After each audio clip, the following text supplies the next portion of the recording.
Querida familia ampliada, queridos compañeros y compañeras, hago llegar mi saludo cordial a nombre del Consejo de Gobierno de las Nacionalidades y Pueblos Indígenas del Ecuador, la CONAIE. En este momento tengo el honor, el privilegio también de conducir en este tiempo una de las luchas más arraigadas en el Ecuador. Creo firmemente que solo los propósitos colectivos van a llevar a un camino que pueda cambiar nuestras condiciones de vida. En ese sentido, queridos hermanos, ahora ecuatorianos, ahora peruanos, ahora bolivianos, argentinos, pero venimos de una misma matriz histórica, cultural, y creo importante que por un momento hay que borrar fronteras, porque lo que han hecho desde 1810 a 1830, construir las repúblicas, lógicamente para parcializar, para crear parcelas de dominio, como fueron nuestros estados, como son nuestros estados en su debido momento, el nacimiento de las repúblicas, en esta disputa interburguesa que hasta ahora tenemos. En ese sentido, ha sido tremendamente ocultado la memoria de los pueblos indígenas.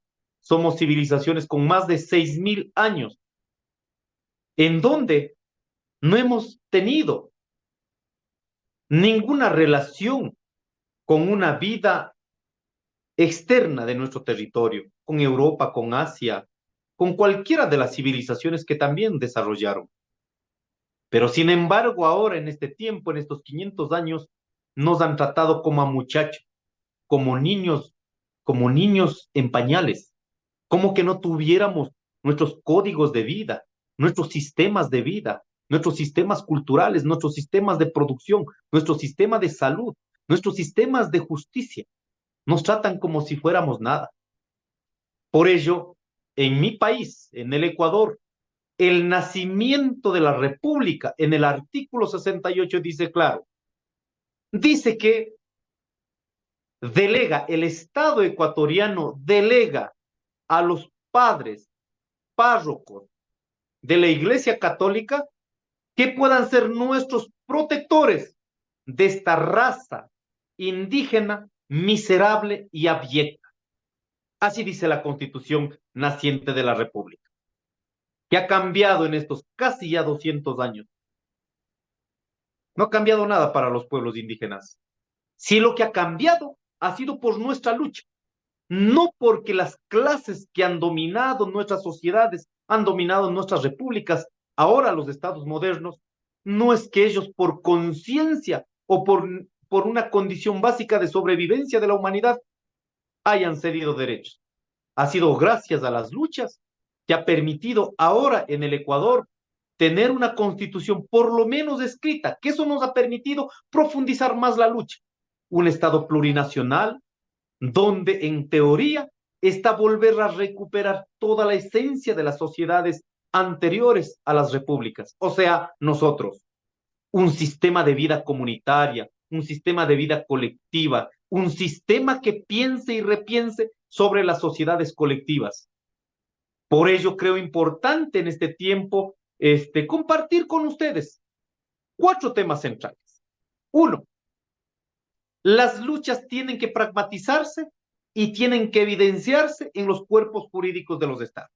Para nosotros este cuerpo jurídico ha sido la Constitución, en donde recoge los elementos centrales. 4 temas para nosotros que ha sido de vital importancia. Y uno creo que compartimos con ustedes a nivel mundial, a nivel continental. Uno, el tema de los derechos de los pueblos indígenas a nivel global.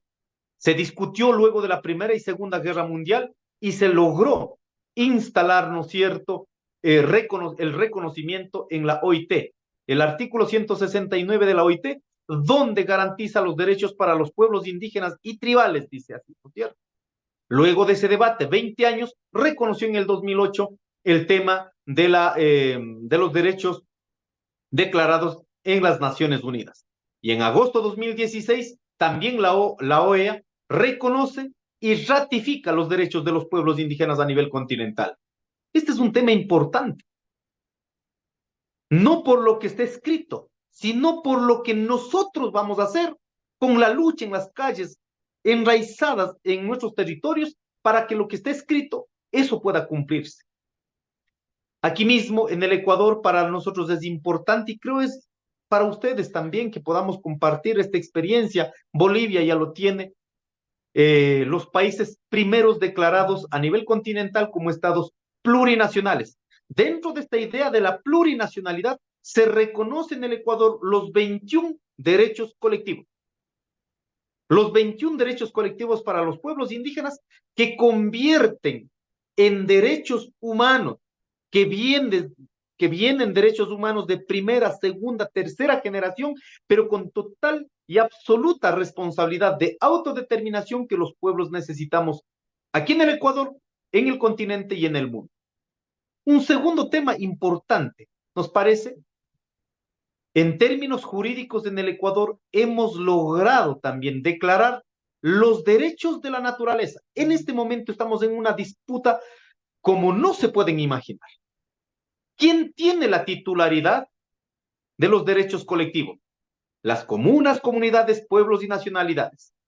¿Quién tiene la titularidad de los derechos de la madre naturaleza? Está en disputa. El Estado dice que el Estado tiene la titularidad de los derechos de la madre naturaleza. Nosotros decimos que somos nosotros, los hijos de la madre tierra, los que vivimos en el territorio, somos los titulares de ese derecho. Sin embargo, tenemos un proceso de violencia frente a nuestros derechos que hemos ido día a día luchando con una sociedad tremendamente patriarcal, una sociedad tremendamente colonial, y que eso no ha permitido construir este tercer tema, la ansiada sociedad intercultural, donde en el Ecuador vivimos 6 identidades diferentes y dentro de la identidad de los pueblos indígenas convivimos 18 pueblos indígenas y 15 nacionalidades indígenas. En esta pequeña diferenciación entre nacionalidad y pueblo. Además de esto, un cuarto tema. En el Ecuador hemos logrado institucionalizar 3 tipos de democracia. La democracia representativa, la democracia directa y la democracia comunitaria. La democracia comunitaria es la visión desde los territorios, desde el sentir del ser comunitario, ¿no es cierto? En la disputa de entender en una sociedad que debe construirse a una sociedad intercultural. Estos 4 elementos me parece importante que no es salido de la cabeza de los juristas, no es salido de la cabeza de los dirigentes, ni es siquiera la cuota individual de todos los dirigentes históricamente que han luchado. No lo es. Es gracias a la lucha colectiva que día a día, meses a meses, años a años, han ido construyendo que ahora lo hayamos logrado constitucionalizar. Es un primer esquema de manera general que quiero yo saludar en todos los rincones del mundo. Una necesidad urgente de levantar procesos de lucha, procesos de resistencia, procesos de reivindicación, declaraciones de autodeterminación e implementemos, desempolvando la historia, nuestro sistema de vida. Me parece tremendamente importante que en estos tiempos nos demos el tiempo, los tiempos jodidos también, pero nos demos los tiempos para poder conversar entre los diferentes territorios. Ahora, nosotros como CONAIE trabajamos 5 ejes, en las cuales me parece importante compartir con ustedes. No sé cuánto tiempo tengo, 5 minutos, 7 minutos. No problema, lo escuchamos, lo que sea necesario. Es importante Bueno, tu experiencia. trabajamos 5 ejes. Un primer tema que quiero compartir, y seguramente podemos hacerlo aquello, y creo que están las plataformas organizativas a nivel continental, pero no están funcionando. Para nosotros es de vital importancia. Es lo más sagrado. Y eso es lo que en este momento estamos construyendo con las nuevas generaciones. Los niños, los adolescentes, los jóvenes. Si no le dices la historia, cómo llegamos a parar en este momento, en el 2024, luego de pelear 500 años, si no logras cultivar en la conciencia, en el corazón, en la cabeza de nuestras generaciones, estamos jodidos. Por más doloroso que haya sido, nuestra historia hay que contarla, hay que encariñarla, hay que encorazonarla, hay que hacer que amemos nuestra capacidad de organización, nuestra capacidad de autodeterminar. Entonces, el primer tema, hemos ido haciendo toda esta estructuración organizativa en el Ecuador. Nosotros tenemos 5 niveles de organización. Eso hemos logrado constitucionalizar. Entonces la Constitución dice, ¿quiénes son los titulares de derechos? No son los indígenas. Aquí también hay una diferenciación. No son los indígenas individuales, no son los indígenas ciudadanos, no son los indígenas peleando por sus derechos individuales. No. Para tener los derechos de los pueblos indígenas en el Ecuador, lo hemos logrado constitucionalizar como actores colectivos. Por eso son derechos colectivos. Por ello somos sujetos colectivos. ¿Y quiénes son esos sujetos colectivos? La comuna, la comunidad, el pueblo, la nacionalidad. ¿Y esto qué denota? Para que puedas tener comuna, para que puedas tener comunidad, que puedas tener un pueblo, que puedas emerger como nacionalidad, el derecho mayor es el derecho al territorio. Este es un tema fundamental, hermanos queridos. Si no logramos emancipar en el mismo territorio, simplemente nos avasallarán. Podemos tener todos los derechos declarados, nos avasallarán. Por la cual, mecanismos de defender ese territorio, ¿cuál ha sido? Lo que está declarado legalmente, el derecho a la consulta previa, libre e informada, consentimiento, si es que hay algún acto administrativo o legislativo en nuestros territorios, pero ahora hemos profundizado más. Fortalecimiento de nuestra capacidad de autodeterminación y a partir de esa autodeterminación como territorios, también la implementación de sistemas de guardias comunitarias, sistemas de justicia indígena complementarios. Entonces, en ese territorio autodeterminado, con sistemas de seguridad, con sistemas de justicia, se vuelve tremendamente convivibles.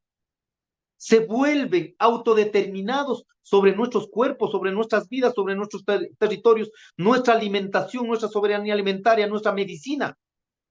Pero eso también tenemos que entrar a enfrentar con el modelo capitalista que está en el día a día. Todo lo que tenga que ver, todo lo que tenga que sacar ganancia, convierten en mercancía. Entonces tenemos este problema de que todo lo que pasa en las comunidades siempre están intentando convertir en mercancía. Entonces, este es el primer tema que me parece importante. Quisiera visitar en algún momento en Perú. Conocemos de la historia dolorosa también, ¿no? De años pasados, de los niveles de lucha que se dieron en disputas en los territorios desde una visión política, ideológica. Todas las formas de lucha, la que tengan que hacer los pueblos, debemos respetar. Todas las formas de lucha. En ese sentido, también respetamos esta autodeterminación. Un segundo tema que trabajamos, estimados compañeros, es el tema, teniendo la capacidad organizativa en estos 5 niveles, ¿no es cierto? Trabajamos la implementación de los 21 derechos colectivos. Entonces, aquí hemos dicho que para implementar los derechos debe ser de manera integral, bajo 7 principios.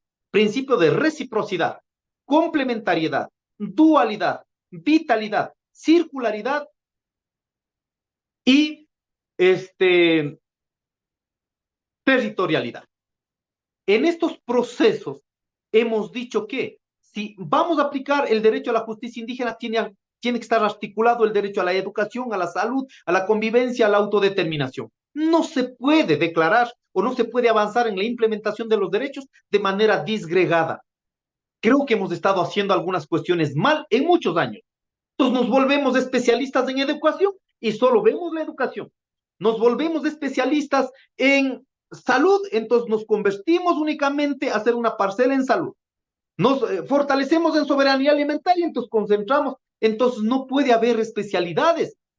Si no hemos dicho tiene que ser de manera integral, lógicamente hay competencias que muchos compañeros van a tener afinidad en cada competencia, pero tiene que estar articulado con una convivencia de manera íntegra. Entonces aquí hemos logrado, ¿no es cierto?, el derecho mayor al territorio, educación, salud, soberanía alimentaria, nuestro idioma, nuestro sistema de vida, la resignificación de la cosmogonía, la resignificación en este momento de las fiestas agrofestivas, porque estamos relacionados directamente con la madre tierra. Este es el segundo eje. Un tercer eje que trabajamos es la plurinacionalidad. O sea, nuestra relación de nuestros pueblos y nacionalidades peleando la autodeterminación. No estamos peleando un Estado dentro de otro Estado. No, estamos dentro de un Estado.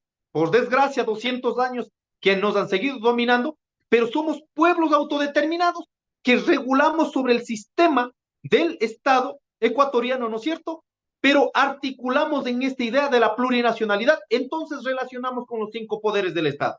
El poder ejecutivo, ustedes han visto cómo hemos llevado a cabo las luchas en el 2019-2022. Entonces, desde esta autodeterminación no dejamos que nos impongan, tampoco imponemos, pero jamás dejamos violar nuestros derechos que están en el territorio. Por lo tanto, decimos, nuestra agenda con el Ejecutivo lo que permite sostener en el territorio. Relación con el legislativo. Hemos logrado en estos 3 años, hemos logrado participar en 15 cuerpos jurídicos legales en el Ecuador. En este caso, la ley de comunas, la ley de tierras y territorios, la ley de educación intercultural bilingüe, la ley de comunicación comunitaria, la ley sobre minería que en este momento están profundizando cuál es nuestra visión, la ley de consulta previa libre informada, la ley de sistemas de recursos hídricos, no parcializado, sino mirar de manera integral en el legislativo, en la función judicial, en el sistema de justicia en el Ecuador. Hacemos respetar que aquí hay 2 sistemas, sistema ordinario y sistema de justicia indígena, por la cual nos llevamos bien. Hemos hecho incluso firmar los convenios para que respeten por igual, pero sin embargo no es suficiente. Tenemos criminalizados por aplicar justicia indígena, tenemos criminalizados por defender los derechos colectivos. Nuestra relación con el poder del Consejo Nacional Electoral, nuestro derecho a la democracia comunitaria. Entonces, en este tercer eje de trabajo hemos dicho, con nuestra autonomía, con nuestra autodeterminación, relacionamos con este Estado colonial. Desde ahí vamos poquito a poquito cambiando finalmente lo que podamos construir en el futuro. Cuarto eje de trabajo, nuestra agenda internacional. Aquí es un punto que necesitamos profundizar, hermanos, ahora del Perú, pero que vivimos, que venimos de la misma matriz, Tahuantinsuyo, Abya. En la agenda internacional hemos actuado en 3 campos. Nuestra primera relación con los pueblos indígenas hermanos a nivel continental. No hemos logrado unificar. Creo que tiene que volver a rehabilitarse las organizaciones como la CAOI, las organizaciones a nivel andino, la COICA a nivel amazónico. Hemos visto que están disputándose por recursos, por quién controla las ONGs. No puede ser aquello. No hemos logrado volver a articular la plataforma o la organización madre, la Abya Yala. No se cambia dirigentes, no se renuevan cuadros, pero hemos tenido de alguna manera una agenda a nivel continental con los pueblos indígenas. Un segundo tema, hemos incidido en los organismos multilaterales como la ONU, cambio climático, recuperación en la biodiversidad, que tienen organismos oficiales dentro de Naciones Unidas, las famosas COPs, ¿no es cierto? Y que en este momento, gracias que ustedes me han escuchado, hemos participado en el Foro Mundial de los Pueblos Indígenas que me permitieron hablar en el Pleno de las Naciones Unidas. Y ahora hemos logrado incidir en la audiencia de la Corte Interamericana de Derechos Humanos en Brasil sobre el caso del cambio climático. ¿Cómo estamos viviendo los pueblos indígenas en este proceso del cambio climático? Entonces, en este segundo espacio hemos incidido en los organismos oficiales de Naciones Unidas. Y el tercer tema, la relación y la articulación con las entidades cooperantes. No podemos aceptar, no podemos normalizar que en este caso las diferentes cooperantes u ONGs que reciben recursos en muchas veces de las mismas multinacionales que están contaminando en diferente lado, ¿no es cierto? No pueden ser que ellos mismos estén poniendo recursos para levantar agendas de pueblos indígenas y resulta que no entregan el 1% y el 99% en donde está quedando en la intermediación. Entonces hemos dicho, recursos para con eso mismo seguir luchando por la vida de los pueblos indígenas. Y un quinto tema, finalmente, el fortalecimiento institucional. En el fortalecimiento institucional hemos dicho, la CONAIE tiene que tener la capacidad administrativa, tiene que pensar en una política de autofinanciamiento. No podemos seguir viviendo de esta relación colateral con las ONGs cooperantes. No, nosotros reivindiquemos la economía comunitaria y que sostengamos institucionalmente estos 5 niveles de estructura organizativa. Les quiero compartir, seguramente les voy a cansar mucho. Si me ponen a hablar, yo puedo hablar toda la noche y no me canso. Y si me voy a un territorio, tampoco me canso. Y hasta cuando la madre tierra nos tenga con vida y con fuerza, seguiremos claritos como el agua, transparentes, luchando por la vida de los pueblos indígenas. Ahora tenemos que levantar la cabeza. No podemos andar agachados la cabeza como nos tuvieron 500 años en el tiempo del Huasipungo, en el feudalismo, agachados la cabeza, besando la mano del patrón. No, ahora con cabeza erguida, con frente en alta, vamos luchando, queridos hermanos, en todos los niveles. Y si es que esto significa la muerte, que la muerte sea una semilla para que levanten más voces en nuestros territorios a nivel continental. Muchas gracias, hermanos y hermanas. Si hay alguna pregunta, muy dispuesto a hacer.